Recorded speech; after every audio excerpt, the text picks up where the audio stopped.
할렐루야! 사랑하는 성도 여러분, 반갑습니다. 지난 주일에는 사명에 대한 말씀을 나눴습니다. 하나님이 우리를 세상으로 보내셨다는 것 기억하시지요?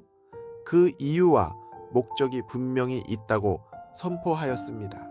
그리고 사명을 깨닫고 가르쳐 지키게 하는 것이 그중 중요한 목적이라는 것을 아셨을 것입니다. 오늘은 드디어 세 번째, 마지막 시리즈입니다. 계명. 이 단어를 들으시면 어떤 생각이 드십니까? 세 단어 모두 익숙하지만 우리의 삶에 어떻게 이해하고 받아들여야 하는지 애매하셨으리라 생각합니다. 교회를 오래 다니신 분들도 계명 앞에서는 왠지 무거운 족쇄로 생각하는 경우가 많을 것입니다. 그건 오랜 오해에서 비롯된 잘못된 편견입니다. 솔직히 성경 일독을 마음먹었다가도 이 레위기서만 들어서면 위기가 찾아오지 않습니까? 이 오해가 풀리는 순간 계명이 완전히 다른 모습으로 느껴지시게 될 것입니다. 계명은 우리를 가두는 족쇄가 아니라 우리를 자유롭게 하는 사랑의 은혜라는 것입니다. 자, 그러면 덮어놓고 믿으세요 하면 안 되겠지요? 계명을 제대로 이해하려면 먼저 그 배경을 알아야 합니다. 계명이 왜 주어졌는지, 어떤 상황에서 주어졌는지를 알아야 계명이 완전히 다르게 보이기 시작할 것입니다. 역사적 배경부터 보도록 하겠습니다. 시내산 언약이 있던 해 BC 1446년경 이스라엘 백성이 430년의 애굽 노예 생활에서 해방된 직후 시내 광야에서 하나님과 언약을 맺는 사건이 일어납니다. 이것이 모세 언약이고 십계명은 이 언약의 핵심 조항입니다. 시내산에서 맺은 언약이라면 출애굽한 이전입니까? 이후입니까? 다시 말해, 구원받기 전인가요? 구원받고 난 후인가요? 간단하죠. 출애굽기 20장 2절입니다. 나는 너를 애굽 땅 종 되었던 집에서 인도하여 낸 내 하나님 여호와니라. 잘 보십시오. 십계명이 시작되는 첫 구절에 계명이 시작되기 전에 하나님께서 먼저 말씀하신 겁니다. 나는 너를 종 되었던 집에서 꺼내온 그 하나님이다. 무엇을 강조하시는 건지 아시겠습니까? 계명이 주어지기 전에 반드시 해방, 출애굽, 구원이 먼저 있었다는 사실을 잊지 마시기를 바랍니다. 먼저 구원하셨습니다. 그 다음 계명을 주신 것입니다. 이 순서가 정답입니다. 우리에게 은혜는 다른 것이 아닙니다. 먼저 구원의 선물을 주신 것입니다. 이 순서가 바뀌면 모든 것이 바뀝니다. 계명은 구원을 얻기 위해 지켜야 하는 조건이 아니라는 것입니다. 정확히 말해 이미 구원받은 백성에게 이제 어떻게 살아야 하는가를 가르쳐 주시는 사랑의 지침서, 안내서인 것을 명심하시기 바랍니다. 구약학자 크리스토퍼 라이트는 이것을 이렇게 표현했습니다. 이스라엘의 율법은 구원을 위한 공로가 아니라 구원에 대한 감사의 응답이다.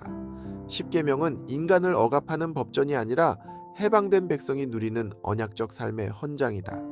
먼저 출애굽이 있었고 그 다음에 시내산이 있었다.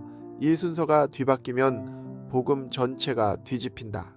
제 말보다 라이트의 말을 들으시니 더 신빙성이 가시지요? 1000만 번 강조해도 무리가 아닙니다. 구원이 먼저입니다. 계명은 구원받은 자의 삶의 방향성입니다. 동기가 다릅니다. 두려움이 아니라 사랑입니다. 강제가 아니라 감사입니다. 이것이 복음과 율법주의를 가르는 결정적 차이입니다. 사랑하는 성도 여러분, 잘 들으시고 분별하시기 바랍니다. 분명한 것은 율법주의도 율법 폐기론자도 모두 이단이라는 것입니다. 예수님의 보혈과 십자가의 대속에 상관없이 자력으로 율법을 지킴으로써 구원을 받을 수 있다고 주장하는 사람들을 율법주의라고 합니다. 자신의 힘으로 계명과 율법의 요구를 만족시키려고 노력하면서 그리스도의 은혜 아래로 나오기를 거절하는 사람이라고 할 수 있습니다. 그러나 이러한 율법주의자는 오늘날 기독교 안에서는 거의 찾아볼 수가 없습니다. 초대교회 당시 할례당을 비롯하여 잠깐 동안 그러한 혼란에 빠진 사람들이 있었지만 곧 사라진 것이 사실입니다. 율법 폐기론자들은 초대교회 때 마키온파와 그리고 영지주의의 일부 분파에서 주장해 왔고, 우리나라에서는 구원파가 대표적인 사람들입니다. 성경만 읽는다고 다 알고 분별할 수 있는 능력이 생기는 것이 아닙니다. 정확히 알고 그것을 가르쳐 줄 수 있는 스승이 필요한 것입니다. 좋은 예가 성경에 기록되어져 있습니다. 사도행전 8장 32절에서 33절입니다. 에디오피아의 간다게의 국고를 맡은 관리 내시가 이사야서를 읽고 있는 그에게 빌립 집사가 읽는 것을 깨닫느뇨? 하고 묻습니다. 그랬더니 이 내시가 기다렸다는 듯 대답했을 겁니다. 지도해주는 사람이 없으니 어찌 깨달을 수 있겠느냐? 그래서 빌립 집사가 옆에 앉아 이사야서부터 그리스도를 전하는 복음서까지 가르쳐주고 세례까지 줍니다. 이것이 초대교회 집사님의 실력입니다. 그래서 성경을 바르게 이해하는 것이 이렇게 중요합니다. 레위기, 이 율법서가 더더욱 그렇습니다. 다시 말씀드리지만 읽는다고, 더 많이 읽는다고 다 알아지는 것도 아닙니다. 조금 읽으면 조금 헷갈리고 많이 읽으면 많이 헷갈려질 뿐입니다. 율법은 영원히 살게 하기 위해 주신 것이 아닙니다. 말라기 2장 5절 말씀입니다. 레위와 세운 나의 언약은 생명과 평강의 언약이라. 이 언약은 레위 지파 제사장들과 맺은 언약이지만 오늘날 우리는 모두는 제사장이기에 그 언약의 정신은 우리 모두에게 적용됩니다. 하나님은 지금도 우리에게 생명과 평강을 주시고 말씀을 맡기시며 사람을 하나님께로 돌이키는 사명을 주셨습니다. 율법은요, 이 땅에서 하나님이 구원하신 사람들이 땅에서 생명과 평화를 누리도록 주신 법이라는 겁니다. 이것이 율법의 첫 번째 기능입니다. 그 기능을 명확히 아셔야 합니다. 망치를 가지고 철사를 끊으려 하고 뺀찌를 가지고 못을 박는 것처럼 기능을 모르면 쓸데없는 바보짓을 하고 마는 겁니다. 생명은 하나님과의 올바른 관계에서 오며 평강은 그 관계에서 오는 조화와 회복입니다. 시편 19편 7절에서 10절의 율법의 유익함을 이렇게 설명합니다. 여호와의 율법은 완전하여 영혼을 소성시키며 여호와의 증거는 확실하여 우둔한 자를 지혜롭게 하며 여호와의 교훈은 정직하여 마음을 기쁘게 하고 여호와의 계명은 순결하여 눈을 밝게 하시도다. 여호와를 경외하는 도는 정결하여 영원까지 이르고 여호와의 법도 진실하여 다 의로우니 금곧 많은 소금보다 더 사모할 것이며 꿀과 송이 꿀보다 더 달도다. 아멘. 대교리 문답에서 마르틴 루터는 이렇게 설명합니다. 십계명은 하나님이 우리에게 무엇을 원하시는지를 보여주는 완전한 거울이다. 우리가 그 거울 앞에 섰을 때 우리는 자신이 얼마나 하나님의 은혜가 필요한 존재인지를 깨닫게 된다. 계명은 정죄하기 위한 것이 아니라 우리를 그리스도께로 몰아가기 위한 것이다. 그의 말이 핵심을 찌르는 듯합니다. 계명은 거울입니다. 이것이 율법의 두 번째 기능입니다. 그 거울 앞에 서면 내 진짜 모습이 보입니다. 얼마나 부족한지, 얼마나 은혜가 필요한지를 깨닫게 됩니다. 그래서 계명은 우리를 정죄하는 것이 아니라 예수님께로 이끌어주는 것입니다. 무슨 말입니까? 우리는요, 인간은요, 율법을 모두 지킬 수 있는 능력이 없습니다. 그런 완벽한 사람을 보신 적 있으신가요? 없습니다. 없어요. 그래서 우리에게는 율법의 완성이신 예수 그리스도가 필요한 것입니다. 이것이 복음입니다. 갈라디아서 3장 24절 5절입니다. 이같이 율법이 우리를 그리스도께로 인도하는 초등교사가 되어 우리로 하여금 믿음으로 말미암아 의롭다함을 얻게 하려 함이라. 믿음이 온 후로는 우리가 초등교사 아래에 있지 아니하도다. 여기서 초등교사라 함은 학교 선생님이 아닙니다. 당시 헬라 문화에서는 파이다고고스라고 불렀는데 아이를 학교까지 데려다주는 보호자, 감독자 같은 사람을 칭하는 말이었습니다. 그러니까 율법은 구원하는 교사가 아니라 그리스도께로 데려가는 안내자라는 것입니다. 이것이 율법의 세 번째 기능이라고 봅니다. 그러나 율법의 역할은 안내자이기 때문에 우리를 의롭게 하지 못한다는 것입니다. 오직 믿음으로 말미암아 의롭다함을 얻는 것입니다. 존 칼빈 역시 기독교 강요에서 율법의 세 가지 용도로서 설명합니다. 율법에는 세 가지 용도가 있다. 첫째, 죄를 비춰주는 거울로서 인간이 하나님의 심판 아래 있음을 보여준다. 둘째, 사회 질서를 유지하는 시민적 기능이다. 셋째, 그리고 가장 주된 용도는 이미 성령으로 거듭한 자들을 위한 것이다. 그들은 율법을 삶의 안내자로 기쁘게 따른다. 이 제3의 용도가 율법의 본래 목적이다 라고 합니다. 사랑하는 성도 여러분, 율법의 가장 주된 용도는 거듭한 성도를 위한 삶의 안내자라는 것을 다시 한번 강조합니다. 자동차 내비게이션을 생각해 보시기 바랍니다. 자고로 내비게이션과 안내 말은 잘 들으라고 하지 않습니까? 왠가요? 목적지를 향해 가는 가장 좋은 길을 안내해 주기 때문입니다. 어디를 향해 어떻게 가야 하는지를 알려주는 삶의 안내자입니다. 우리가 너무나도 잘 알고 외우는 시편 1편을 보세요. 복 있는 사람은 악인들의 꾀를 따르지 아니하며 죄인들의 길에 서지 아니하며 오만한 자들의 자리에 앉지 아니하고 오직 여호와의 율법을 즐거워하며 그의 율법을 주야로 묵상하는 도다. 율법을 어떻게 한다고요? 네, 주야로 묵상하는 도다. 원문의 해석은 주야로 조용히 읊조리는 것을 말합니다.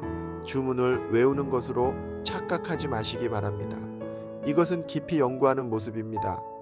10계명 두 돌판의 구조를 보통 제1계명부터 4계명까지를 하나님을 향한 계명으로 제5계명에서 마지막 10계명까지를 이웃을 향한 계명으로 나눕니다. 이것이 무엇을 말하는 거냐면 수직과 수평의 관계를 말해주고 있는 것입니다. 하나님 사랑, 수직과 이웃에 대한 수평적 사랑입니다. 이것이 예수님이 마태복음 22장에서 모든 계명을 두 가지로 요약하셨을 때 왜 하나님 사랑과 이웃 사랑으로 묶으셨는지의 이유입니다.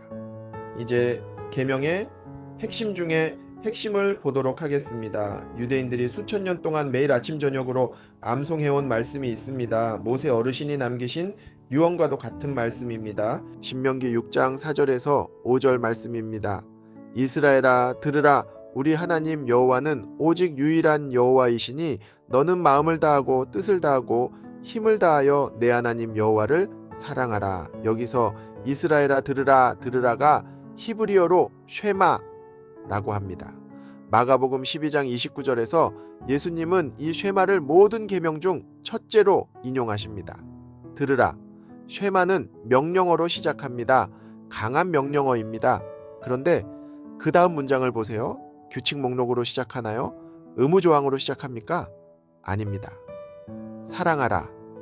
관계의 언어입니다. 계명은요, 법정 언어가 아닙니다. 아버지가 자녀에게 하는 말의 언어입니다. 사랑하는 이에게 전하는 연인의 언어입니다. 사랑하는 성도 여러분, 하나님을 어떻게 사랑하라고 하십니까? 마음을 다하고 히브리어로 레바브는요, 마음, 지성, 의지를 의미하고 뜻을 다하고의 뜻은요, 네페시로 목숨, 감정, 영혼을 의미합니다. 그리고 힘을 다하여의 힘은요, 능력, 재물을 의미합니다. 그러니까 사람의 지성으로, 감정으로, 의지로, 재물까지 총동원하여 하나님을 사랑해 달라는 것입니다. 이 말을 하나님께서 직접 말씀하지 못하시는 걸 알고 모세 어르신께서 임종 직전 이스라엘 백성들에게 신신당부한 것입니다.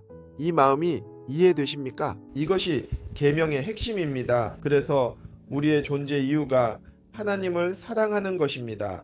하나님은 받기만 하시는 분이 아닙니다.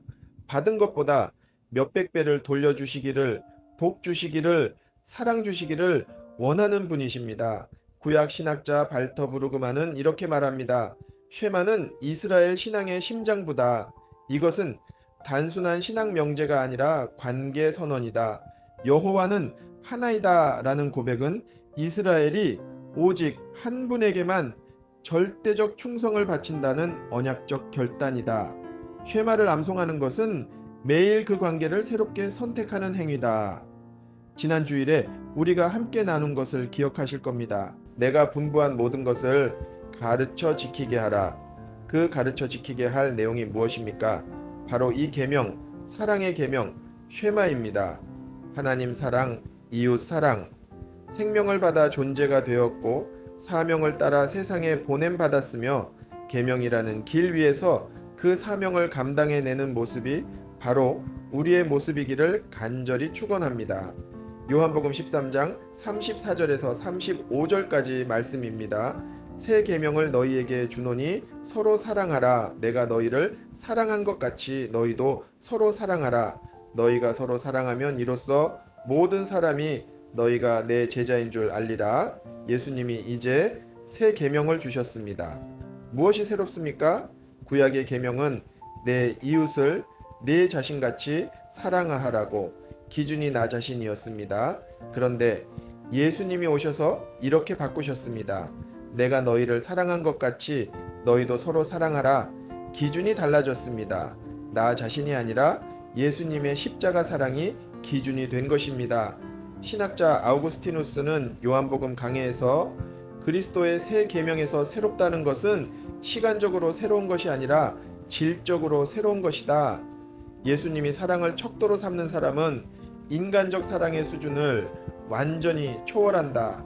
이 새 계명은 우리를 새 인간으로 만들며 사랑의 공동체로 세상의 증거가 된다. 이 말에 중요한 문장이 있습니다. 무엇입니까? 이 새 계명이 실현되는 공동체가 바로 교회라는 것입니다. 새 계명처럼 예수님의 사랑을 본받아 세상 사람들로부터 예수님의 제자들이 모여 있는 곳이라고 인정하고 알아볼 수 있는 곳이 교회여야 합니다.